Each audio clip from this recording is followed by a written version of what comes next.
would say, oh, Krishna broke his promise. Oh, this is very bad. Or Krishna is dancing with the gopis in the middle of the night in the forest. This is very immoral, very bad. But we actually meet people who talk like this. Nonsense. Krishna, his glory is that he breaks the principles of religion to exchange loving affairs with his devotees. Krishna's good quality is that he breaks his own promise to uphold the promise of his devotee. Bhishma. Bhishma vowed, he said at the beginning of the battle, that I will make Krishna break his promise. And he did it. So Krishna actually broke his own promise to uphold the vow of his devotee. That's how much Krishna cares for his devotees. Because among Kshatriyas, to break a promise is a big deal. You don't just break a promise.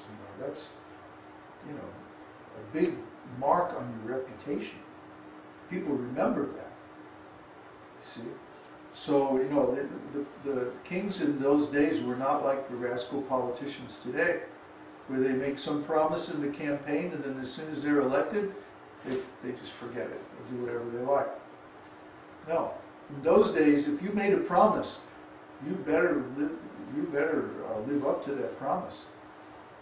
Or people will always remember how you dishonored yourself by breaking your promise, breaking your word. Truthfulness is so much valued in Vedic culture. See, that the very first thing that we require when you join our social network, that you give your real name, your real email address, your real picture, and your real location. See, these 4 things are there from the very beginning. Because we don't want dishonest people. We don't want people using an alias. We don't want people using false identity. You see? We want honest people, trustworthy people. People that you would want to be friends with, that you would want to be your neighbor, that you would want to be in a community with. See, we build our sense of community by building trust and building the relationships based on that trust. And that creates an atmosphere of where love is possible. Love is not possible unless you have trust. So trust is based on truthfulness. And truthfulness has to be based on keeping your word. So if you say, like we say, we're going to have Darshan at 6:30, the Darshan starts at 6:30. Now if everybody else is late, we don't care. But we kept our word. And this gives you something, a special power called Vak Siddhi. If you do this many, many, many times, you speak something and then you do it. You make a promise and then you keep it. Whatever you say then will come true. Believe me, I'm talking from experience now. That when you develop this habit of always speaking the truth, or always speaking plainly, not being diplomatic or putting spin and, all this nonsense, but just speaking straight truthfulness, then you acquire this power.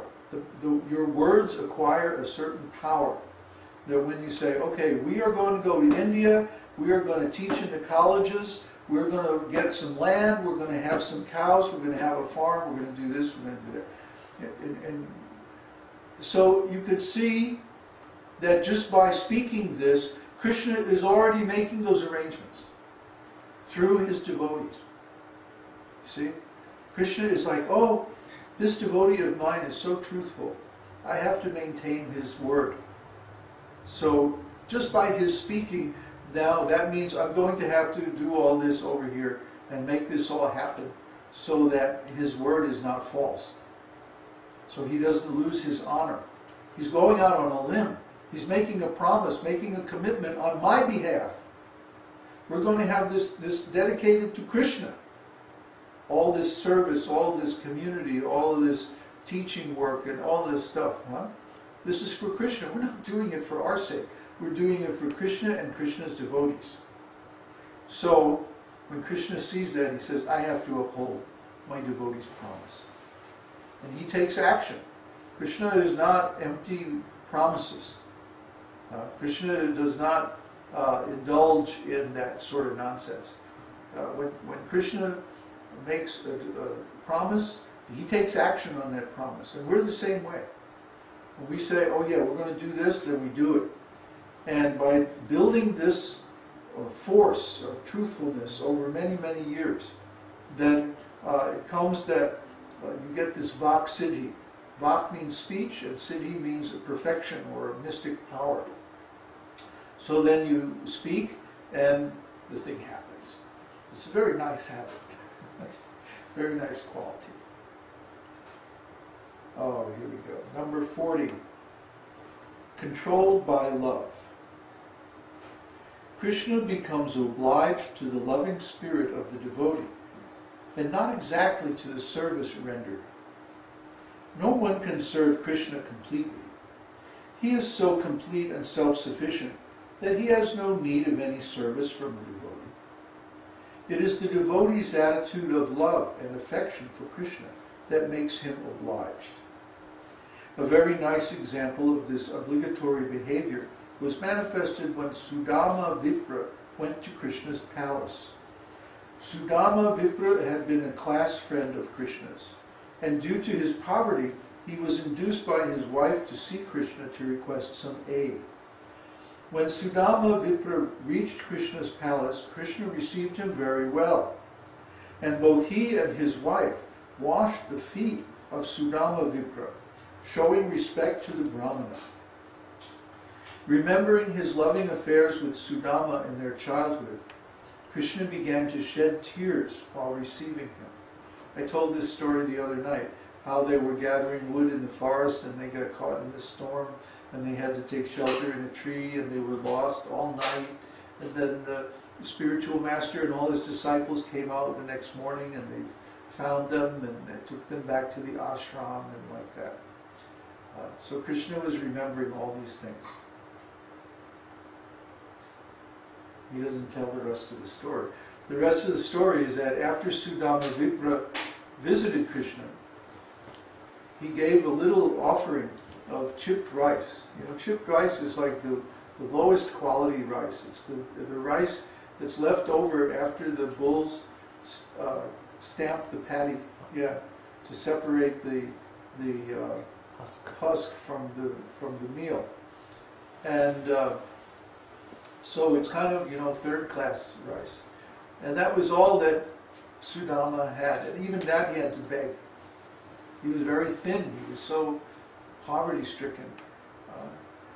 But when he saw Kṛṣṇa, he was so satisfied. Kṛṣṇa's behavior was so beautiful that he couldn't even think of asking Kṛṣṇa for anything. So he simply went home feeling great joy that, oh, Kṛṣṇa is my dear friend.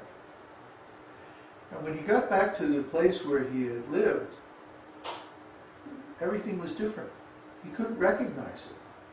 Because instead of just a humble grass hut, there were these beautiful palaces with musicians and dancers and beautiful opulent gardens and so many things, so much beauty everywhere.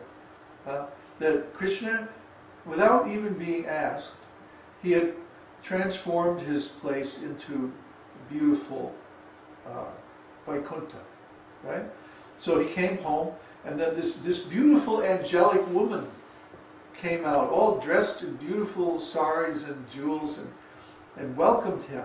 And he said, what is this place? Who are you? And she goes, you don't recognize me? I'm your wife. That even her body had become transformed and she was like a demigoddess. And then when he came into his home and she embraced him, then he also became transformed and he regained his spiritual body and he was, in complete happiness from that moment on. So we can understand that Kṛṣṇa makes all arrangements for his devotees. And we're actually experiencing this. This is a fact. This isn't just sales talk. It's not just a myth. It's not just something that we say to sell our religion.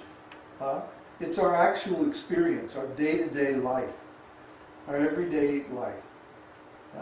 Because what are we doing? We're simply getting on the internet and we're talking about Kṛṣṇa, reading this book. I mean, what are we doing? But simply by this glorification of Kṛṣṇa, even we're not saying anything original, simply repeating whatever our spiritual master said. But that's Kṛṣṇa's system. That's what he tells us to do in the scriptures. And when we do that, wonderful things happen. People come and they want to help and they want to serve and they want to give and they want to do very nice things. But we're not even asking them.